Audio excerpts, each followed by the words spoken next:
I do remember sitting in the back seat, feeling like the car was so big and so strong, and having my dad and mom in the front. And I remember with my brother having to hold on tight when my dad would go around corners. My dad bought a 1965 Chevy Impala SS Super Sport with everything he had.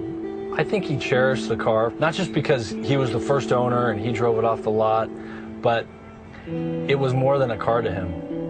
It really was his baby.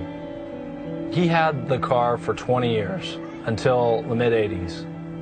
My parents had to sell the car because times were tough and they had to make ends meet. It was not easy for my dad to let the car go. A few years ago, it just kind of dawned on me that if I could somehow, miraculously, find the car, that it would be worth the search. Does the car still even exist? Is it in a junkyard somewhere? But when I put in the VIN number and paid for the online search, it actually told me what address it had been registered in a different state. We heard nothing back from the owner. No response. We sent 2 letters with no response. After Arizona, it went to Pennsylvania. It was in New York. I was 2 steps behind the car on each of my searches. The possibility of finding the car was renewed when the owner in Maine got back to us. But then he said, "You just missed the car." A group of Canadians came down, loaded it on a flatbed, and drove it to Canada. At that moment, I figured the car was gone forever. 1965 Chevy Impala.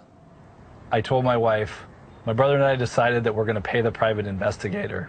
She gave me a look, basically, "You guys are crazy." And she said, "Why don't you just do one more of your general online searches?"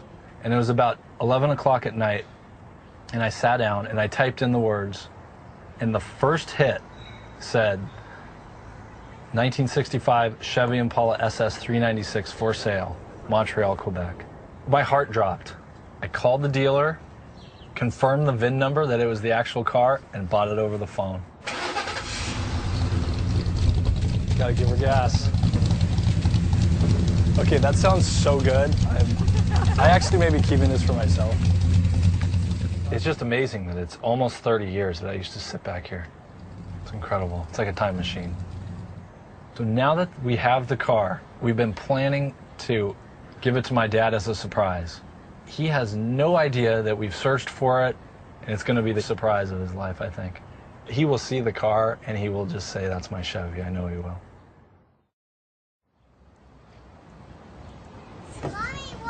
I'm watching. Go I will. All right, good job. Whoa. All right, Kate, can you do that?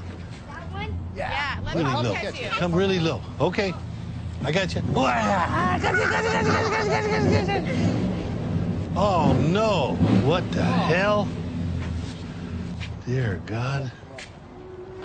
That's my old Chevy. We got it, Pop. You're kidding me. Yeah. Here, come on. Really? No. Yeah. I think he got that. God, I'm gonna have a heart attack. Where'd you get it? We found it. We found it. I can't talk. I know. It's okay. It took 5 years. Really? Dear me. It's all good now. We found it. Wow. Oh, I'm just stunned. Look at the back of the light. I just don't even know what to say. And it's the same. Yeah, It's the same. You want to see? Automatic. Got automatic. Oh, they changed the mufflers. Wow. Gotta give it a little gas. Wow, gee, I can't even believe this is for real.